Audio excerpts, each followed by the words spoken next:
So if you were around for the last lesson on the basics of blocks, you will probably remember that this personal dashboard template is the example project that we're going to be going through for the rest of Notion Fundamentals. And in building this with all of its databases, linked databases, synced blocks, all kinds of stuff, we're going to be learning the ins and outs of basically every component and every feature inside of Notion. And if you will remember, one little side note here, I have the sidebar hidden, but if you can just hover over this little hamburger thing and click it, you can actually keep it pinned here. If you'll remember last time, what we came up with was this single column, much more, I guess, simplified version of the dashboard. So what we're gonna start doing is dragging columns around to create our multi-column layout, which again, looks like this. And when you wanna create two different columns inside of Notion, I'm gonna hide this really quick, all you need to do is grab one of your blocks with this little 6-dot block menu here and drag it until you see a horizontal blue line next to another block. I can do it on the right, and I can also do it here on the left. So I want tasks to be on the left, and I'm gonna go ahead and drag that on the right. Note that if I drag it and drop it here with this horizontal line, it's going to go underneath tasks, but that's not quite what I want. I want to drag it, and I wanna drop it here, and boom, I've just given myself a 2-column layout. Now what I also want to do is go ahead and make this a full width page, and full width pages are going to be especially useful for you when you are creating multi-column layouts, especially if your actual Notion window is narrower than what I have on the screen right now, if you have a smaller monitor, say. So now we have 2 columns, but we have all of these things kind of underneath the tasks heading here, and they're in a single column. So what I wanna do is get the notes underneath the notes column. So one thing you can do inside of Notion is instead of individually dragging all of these blocks underneath, you can simply click and drag to select multiple blocks, and then go ahead and drag those. And you'll see that now that I've dragged it close enough underneath this notes heading, I have a half width horizontal bar here. If I drag it just a little bit lower, it's gonna be full width, and it would be a single full width column like we have with basically everything else here. So I wanna make sure that I have that half width horizontal line here, and I'll go ahead and drop those. And now I have my notes column here on the right, and I'm gonna do the same thing with my tasks. I'm gonna drag them, and I'm gonna drop them underneath tasks. So that, in a nutshell, is how you create multi-column layouts inside of Notion. So I'm gonna go ahead and fast forward right now and create the rest of my columns. And now to finish up this layout, I'm gonna go ahead and grab this picture of Bruce Lee, and I'm gonna drag him all the way to the right, so he is to the right of all of these columns here. Now I'm gonna grab my quote, drag and drop that underneath him. And now we have essentially something very similar to the multi-column layout that we have in the template version of the dashboard.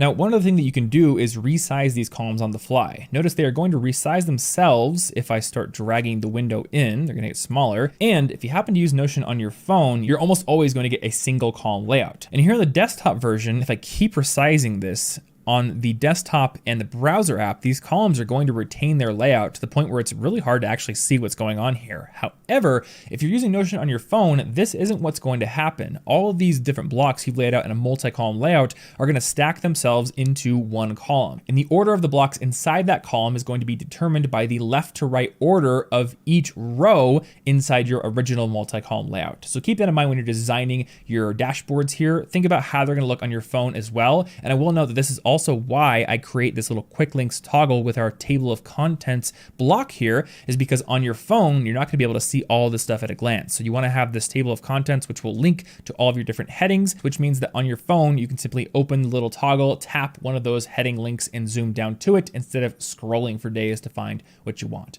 Now, one significant limitation about dragging blocks around to create multi-column layouts is inline databases. And we haven't really talked about databases too much here in Notion Fundamentals, but I do have a sample database prepared here. So one little thing that I'll mention here is if you have a block that is already within a column like this and you want it to be a full width block, you can simply drag it down until that little horizontal line is now taking up the whole screen.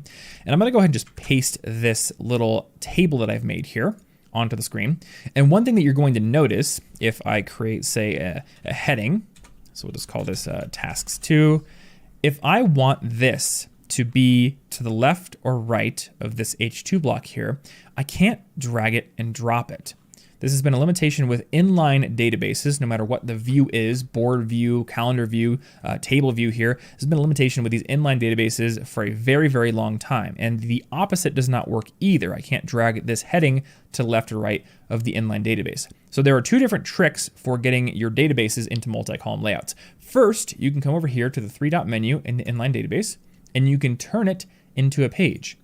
So now it is simply a little page link block, and I can go ahead and move it to the right of tasks, and then I can turn it back into an inline database. So that works really well. Or what you can do is simply create a dummy block. So I'm just going to create a text block, it's called dummy, and use that to form your multi-column layout first, and then drag your inline table underneath the dummy block, then delete the dummy block, and you get basically the exact same result. The next thing I want to share with you is actually brand new, and I'm really glad that I waited until now to do my multi-column layout lesson, because just recently Notion now released the ability to copy and paste multi-column layouts. This was something you could not do before. In the past, if I would have copied these three blocks and pasted them, they would have all been in a single column layout. But now, if I copy them and I come down to a brand new line and I paste them, that new multi-column layout is retained. And the same is true if I create a page, let's call this hello, and do it within the page. I now retain my multi-column layout, which is really cool. Additionally, you can now paste your multi-column layouts inside of toggles, which is really cool. So let's create a little toggle and do the exact same thing. So this unlocks a lot of power and eliminates the need for a lot of really annoying workarounds when it comes to making multi-column layouts inside of Notion. So for example, what if I wanted two different columns underneath this column right here? So I wanted a column right here and a column right here. Well, in the past, I would have had to go through a very complex workaround, which you can go look at that video if you're curious about, and it still does work, but now we don't necessarily have to, because we can simply take this toggle into which we've pasted these multiple columns, and we can drag it underneath our column here, and now we gain a nested column layout. And if we go ahead and turn this toggle into, say, a heading 2, just something that doesn't contain other blocks, we can then delete it, and we gain our nested columns underneath this middle column here. Now there are some limitations to this copying and pasting functionality. For example, I have 3 columns here, then 1 column, then 3 columns. If I copy all of this content and I try to paste it, let's go back into this little hello page, make it full width, and I try to paste it down here, and let's give ourselves a full width column. It's not going to work, because I've tried to paste a layout that includes a bunch of different numbers of columns. And for whatever reason, that does not work. So maybe we'll see that updated in the future. Right now, it is a bit of a limitation. And additionally, if I create a toggle within one of these columns, so if I create a toggle inside of a multi-column layout, even if I just select these 3, not this entire layout here, but just these 3 right here, and try to paste it like we did just recently, it's not going to work. If the toggle exists on a line within the Notion layout that already has multiple columns, trying to paste multiple columns inside of it just kicks them out and kicks them onto the nearest full line. Now I could grab just this one and easily paste it in there, no problem. But if I want to paste everything inside of this toggle, I need the toggle to be on its own line first.